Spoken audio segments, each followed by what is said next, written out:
सबसे बड़ी अगर कारण है तो वह कारण है जनसंख्या वृद्धि, क्योंकि जनसंख्या वृद्धि के कारण ही जो है पिछड़ेपन का एक कारण हो जाता है। हमारे समाज में आज लगातार जनसंख्या इतना तीव्र गति से बढ़ रही है जिसके कारण अनेक प्रकार के समस्याएं हमारे सामने आ रही है। इन समस्याओं में अगर हम देखेंगे तो बहुत सारी समस्या आ सकती है। जैसे पहला है कि रोजगार समस्या, यानी रोजगार जो है आदमी को नहीं मिल पा रहा, यानी बेरोजगारी की तरफ बढ़ रही है। इसीलिए हम देखेंगे कि भाई कौन कौन ऐसा कारण है जिस कारण के चलते बिहार में पिछड़ेपन हो रहा है, यानी क्यों बिहार पिछड़ रहा है, अदर राज्य जो इसके तरफ आगे बढ़ रहे हैं, यानी यही सब कारण देखेंगे। तो पहला इसमें कारण बढ़ता है तीव्र जनसंख्या वृद्धि। सबसे बड़ी यह कारण है कि हमारी जनसंख्या जो है काफी तीव्र गति से बढ़ रही है, क्योंकि हमारे समाज में आज भी अगर हमारे जो है बहुत सारे स्लोगन दिया गया कि भाई हम दो हमारे दो, शहरी क्षेत्रों के लिए जब परिवार नियोजन कार्यक्रम चला गया तो उस समय बताया गया कि हम दो और हमारे दो, ठीक है। गांव यानी गांव के लिए दिया गया कि हम दो और हमारे दो। उसी तरह शहरों के लिए दिया गया एक स्लोगन दिया गया कि हम दो हमारे दो हमारे एक। लेकिन आज वर्तमान समय में क्या है, ऐसी कोई परिस्थितियां जो है उत्पन्न नहीं हमारा जनसंख्या रोका। सरकार तो भाई इसको बनाया, कानून बनाया, लोगों को जागरूक किया, लेकिन इस जागरूकता से लोगों के पास उतना जो है जागरूकता नहीं फैली। आगे चलकर यही देखा गया, आज वर्तमान समय में देखा जा रहा है कि जो ठीक उसका उलट लोग कर दे रहे हैं, हम दो हमारे 10। जब तक मान लीजिए कि एक इंडिया का टीम नहीं खड़ा हो रहा है तब तक जो है हम अपनी जनसंख्या को रोकने का कार्य नहीं करें। ये आज भी हमारे भारत देश में ऐसी प्रवृत्ति चलती है और यह माना जाता है कि कम से कम बच्चे हमारे 5 होना चाहिए, 7 होना चाहिए, 8 होना चाहिए। भले किसी का कपड़ा नहीं हो, किसी को शिक्षा ना मिले, कोई स्कूल नहीं जाता हो, ठीक है, किसी का शर्ट खरीदे तो किसी का पैंट नहीं खरीदे, ये बातें अलग हो गई, लेकिन हमारी जनसंख्या अधिक होना चाहिए। आज भी अगर हमारे देश में मान लीजिए किसी व्यक्ति को 4-5 बेटियां हो गई, 2 बेटियां हो गई, तो वह लड़के के इंतजार में लगभग वह लड़के के इंतजार करते करते वह लगभग 8, 10, 12 जनसंख्या को बढ़ा सकता है। इसलिए ये सारे जो कारण है आर्थिक, ये सारे जो कारण है दिन प्रतिदिन बिहार के पिछड़ेपन का कारण है। इसीलिए कोई भी पूछता है कि क्या है, तो पहला तीव्र जनसंख्या, यानी हमारी जनसंख्या काफी तेजी गति से बढ़ रहा है और तेजी गति जनसंख्या बढ़ने के कारण दिन प्रतिदिन संसाधनों की कमी हो रही है, बेरोजगारी बढ़ रही है, शिक्षा का अभाव हो जा रहा है। अब वह जो जनसंख्या तेजी गति से बढ़ेगा तो स्वाभाविक उसमें शिक्षा अच्छे ढंग से नहीं मिल सकेगी। तो पहला मूल कारण होता है जनसंख्या वृद्धि। जब तक हमारी जनसंख्या तेजी से बढ़ती जाएगी लगभग कोई भी कार्य संपन्न नहीं हो सकता। दूसरा कारण है कृषि निर्भरता। आज भी समाज में हम लगभग 70% से अधिक जनसंख्या बिहार में हम कृषि कार्य से जुड़े रहते हैं। कृषि कार्य से जुड़ने के कारण होता है कि ना ही उत्पादन अधिक हो पाता है और ना ही हम किसी कार्य को अच्छे ढंग से कर पाते हैं। लेकिन जहाँ 2 व्यक्ति की जरूरत है वहाँ पर 10 व्यक्ति हम कृषि कार्य में लगे रहते हैं और वह पूछा जाए कि भाई कौन से कार्य में लगे, तो हम कृषि कार्य में, लेकिन जबकि वह एक तरफ से बेरोजगार है, ठीक है। तो यानी कृषि पर निर्भरता है, तो कृषि पर निर्भरता करने से एक तो कृषि में अधिक श्रम लगता है, मजदूरों की संख्या अधिक हो जाती है, परिवार के लोग जुड़े रहते हैं, लेकिन किसी भी प्रकार से अच्छा से प्रॉफिट नहीं हो पाता है, ठीक है।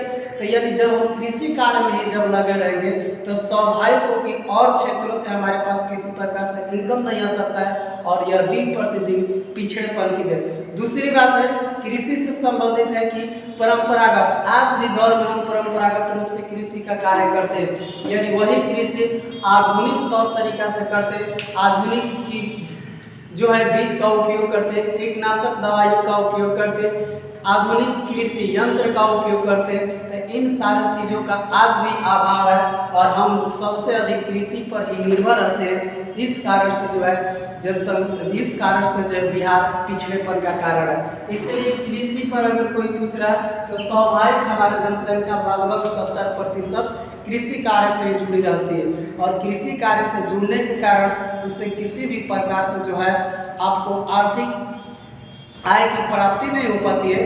और जब आय की प्राप्ति नहीं होगी तो स्वाभाविक है कि यह पिछड़ेपन के कारण में जाएगा, धीरे धीरे ये पीछे ही जाएगा, आगे नहीं जा सकता। दूसरी तरफ है बाढ़ और सूखा।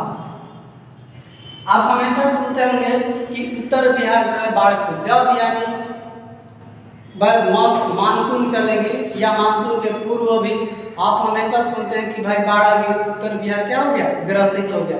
तो लगातार प्रत्येक वर्ष बिहार से उत्तर बिहार जो है ग्रसित होता है और दक्षिण बिहार जो है सूखा से ग्रसित हो जाता है। तो बाढ़ के कारण फसल की बर्बादी हो जाती है, फसल उत्पादन नहीं हो पाते हैं। दूसरी बात है कि दिन प्रतिदिन जो है वहाँ जितनी व्यवस्थाएं वो व्यवस्थाएं नष्ट हो जाती है। लोग जो होते हैं जो उनके पास व्यवस्थित रूप से कुछ चीज़ों को रखे रहते हैं वे बर्बाद होता है, तो स्वाभाविक है कि वह पिछड़ेपन के कगार पर जाएंगे। उसी तरह सूखा, यानी सूखा आ जाएगा तो उस क्षेत्र में जो है फसल नहीं हो पाएगी, और बाढ़ भी आ जाएगा तो उस क्षेत्र में फसल नहीं हो पाएगी। फसल के साथ साथ उनके पास जो भी अन्य रोजगार है वो रोजगार भी नष्ट हो जाते हैं, और इन्हीं सारे रोजगारों के नष्ट हो जाने से धीरे धीरे जो होता है ये पिछड़ेपन के कारण पिछड़ेपन में आ जाते हैं। आगे है औद्योगिक पिछड़ापन। जब बिहार का बंटवारा किया गया तो उस समय बंटवारे के हिसाब से देखा गया तो सारे जितने हमारे पास खनिज पदार्थ थे, खनिज माइंस थे, वह सारा खनिज चला गया किसके पास, झारखंड के पास। अब हमारे पास बच गया क्या, तो हमारे पास जो बचा वो समतल भूमि बच गया, यानी केवल कृषि का कार्य कर सकते। किसी भी प्रकार से औद्योगिक कल कारखानों को चलाने के लिए कच्चा माल जो था हमारे पास नहीं था, क्योंकि सारे तो आपको खनिज लवण चले गए झारखंड में। अब जब खनिज लवण चले गए तो अब यहाँ पर किसी प्रकार से कोई औद्योगिक कल कारखाना बैठाने का नाम नहीं, क्योंकि कच्चा मालों की कमी हो जाए, कच्चा माल की कमी हो गई थी, यहाँ पर कोई भी औद्योगिक कल कारखाना नहीं बैठाएगा। इसीलिए औद्योगिक पिछड़ापन, यानी हमारे पास उद्योग नहीं होने के कारण यह पिछड़ेपन के कगार पर जा रहा है। दूसरी बात, अगर उद्योग रहता तो आज भी बिहार से बहुत सारे मजदूर जो होता है अलग अलग राज्यों में, दूसरे राज्यों में जाकर कार्य करते हैं। अगर हमारे पास औद्योगिक कल कारखाना रहता, यह सरकार इस दिशा में जो है अपना पहल देती, या कोई इस क्षेत्र में जो होता औद्योगिक कल कारखाने लगाने का कार्य करती, तो जो है बिहार इस सेक्टर से भी आगे निकल सकता था। लेकिन औद्योगिक कल कारखानों में भी क्या है, पिछड़ेपन है। दूसरी है खराब विधि व्यवस्था। खराब विधि व्यवस्था करने का मतलब कि जो भी हमारे पास शासन प्रशासन है या सरकार के द्वारा कोई भी नियम या कानून बनाए जाते हैं, उस कानून को ना ही अच्छा से पालन किया जाता है और ना ही उस विधि को बनाए रखने के लिए कोई शासन जो है अपना कार्य सही ढंग से निर्वाह करती है। इसलिए भ्रष्टाचार जैसे प्रभाव आने लगते, घूसखोरी होने लगता है। इस कारण से भी बिहार क्या है, पिछड़ेपन। आप किसी भी दफ्तर अगर सरकारी दफ्तर में जा रहे हैं तो बिना कुछ यानी नजराना दिए वो आपका काम नहीं कर सकते। तो प्रश्न उठता है कि जब ऐसी भ्रष्टाचारी घूसखोरी रहेगा तो स्वाभाविक है कि बाह्य राज्य की कंपनियां या बाह्य देश की कंपनियां कभी भी इस देश में इन्वेस्टमेंट करने का नाम नहीं ले सकते। तो ये भी एक बहुत बड़ा कारण है जिसके कारण बिहार पिछड़ेपन में जा रहा है। दूसरा है कुशल प्रशासन का अभाव, यानी जो भी हमारे पास प्रशासन है, चाहे वो पुलिस विभाग हो या कर्मचारी हो, ये भी जो कार्य करते हैं तो बिना यानी सोचे समझे कोई कार्य अच्छा ढंग से नहीं कर, अधिकांश काम जो होगा इनका पेंडिंग में ही रहेगा। इस स्थिति से जो होगा घूसखोरी अलग लेंगे, भ्रष्टाचारी अलग करेंगे, तो इस कारण से भी यहाँ पर जो है औद्योगिक कल कारखाने लगाने का कोई भी निवेशक नाम नहीं लेता है। इसलिए अगर कोई पूछता है कि बिहार में पिछड़ेपन का कारण क्या है, तो नंबर 1 जाएगा तीव्र जनसंख्या, यानी हमारी पहले जनसंख्या सामान्य थी लेकिन आज वर्तमान समय में जनसंख्या बहुत तेजी गति से बढ़ रही है। ठीक है। दूसरा क्या है, कृषि निर्भरता। आज हम कृषि पर निर्भर रहते हैं, दूसरे सेक्टर में कार्य करने की नाम नहीं लेते, ना ही कोई दूसरा सेक्टर यहाँ पर आ सकता है। इसीलिए ये कृषि निर्भर जो है जिसके कारण हमारे पास और इसमें क्या है, तो भाई इसमें उन्नत खाद बीज कृषि यंत्र जैसे चीज़ों का उपयोग नहीं करते हैं, जिसके कारण हमारा उत्पादन सरप्लस नहीं बढ़ता है, उतना ही उत्पादन होता है जितना से हम अपना भरण पोषण करें। तो स्वाभाविक है कि जो है आपको आगे नहीं हो सकता। इसलिए इस एक एक टॉपिक पर आप दो दो लाइन लिख दीजिएगा, लगभग आपका एक क्वेश्चन तैयार हो जाएगा बिहार के पिछड़ेपन का कारण। ठीक है, आगे है दूर करने का उपाय।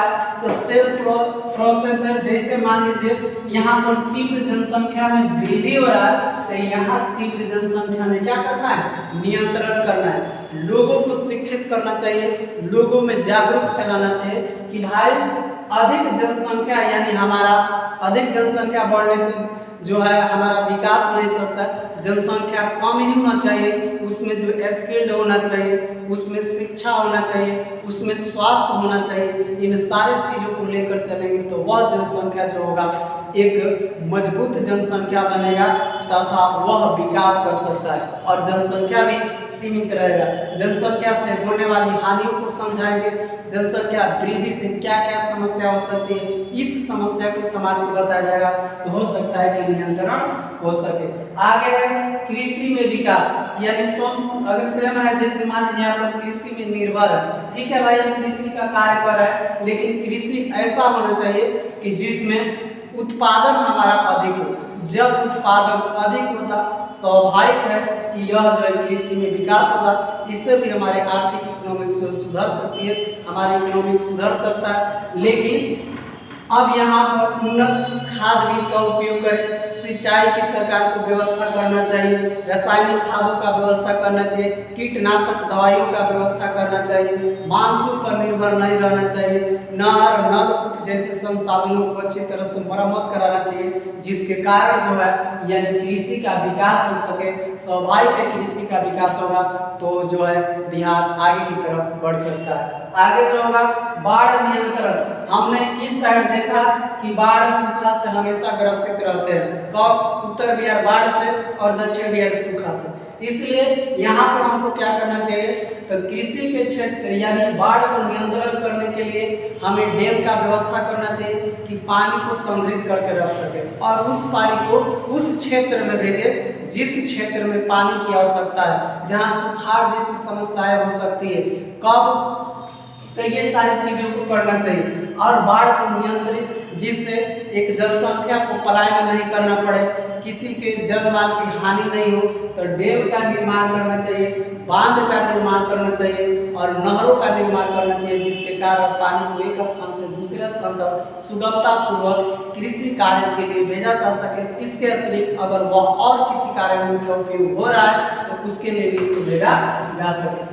ठीक है, उसी प्रकार है औद्योगिक विकास, यहाँ पर औद्योगिक पिछड़ापन है। ठीक है, ये क्या है, पिछड़ेपन का कारण है। यहाँ पर औद्योगिक विकास, हमें आज भी सरकार को कोई उच्च पहल पर कार्य विचार विमर्श करना चाहिए, जिससे बाहर देश की कंपनियां या बाहर राज्य की कंपनियां एक एक दो आकर बिहार में जो है अपना इन्वेस्टमेंट करें, निवेश लगाए, कंपनियां लगाए। कंपनियां लगाने से यह होगा कि भाई रोजगार हमको स्वाभाविक होगा, मिलेगा, सरकार के टैक्स में भी बढ़ोतरी होगी, इसका जीडीपी भी बढ़ सकता है। तो इसलिए औद्योगिक उद्योग का विकास हमें अच्छे ढंग से करना चाहिए। इस उद्योग को विकास करने के लिए हमें सबसे पहले जो है सड़क का व्यवस्था करना चाहिए, क्योंकि आज भी हमारे पास वैसा सड़क नहीं है जिस सड़क से बड़े वाहनों को लाकर किसी क्षेत्र में लाया जा सके।